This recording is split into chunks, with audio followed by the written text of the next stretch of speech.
Good morning पालकांना सूचना आहे। आज वार शुक्रवार, आज आपला रगडा वर्कआउट आहे। आपण 400 मीटरचे जे काही राऊंड आहे ते जवळपास 85 मारणार आहे।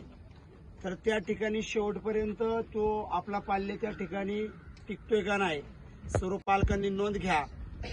ऊन जास्त आहे, गरमी वगैरे आल्यानंतर आतमध्ये एकदम थंड कूलरचं पाणी आहे, ते आपल्या मराठी भाषेत एकदम गटागट पितात आणि त्या ठिकाणी मग घसा पॅक होणं, ताप येणं, आजारी पडणं तुम्हाला माहित आहे उन्हामध्ये। आणि म्हणजे इथंच नाही, वर्कआउट झाल्यानंतर मुलं जरी बाहेर गेलं तर कोणतीही गोष्ट फक्त थंड घेण्याचा प्रयत्न करतात।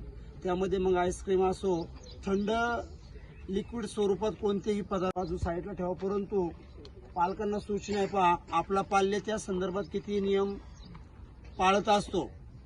आज रगडा वर्कआउट शेवटपर्यंत किती विद्यार्थी करतात, किती जण टिकतात, याबाबत पालकांना सूचित केलं जाईल। आपलं मंगळवार आणि शुक्रवार हा रगडा वर्कआउट असतो आणि तो घ्यावाच लागतो। महाराष्ट्रातील अनेक कानाकोपऱ्यातील सिटी शहरमधले जे काही विद्यार्थी असतात, ऊन आहे आणि मग त्या रगडा वर्कआउट करत नाहीये। आपण इतरांपेक्षा जर काहीतरी वेगळं केलं तरच आपण एक पाऊल त्यांच्या पुढे असणार आहे आणि तेच आपल्याला करायचं, तीच आपली संधी आहे। तर ह्या गोष्टी सगळ्यांनी लक्षात घेतल्या पाहिजे आणि त्या ठिकाणी शेवटपर्यंत टिकलं पाहिजे। पाहूया आता हे कोण टिकतंय।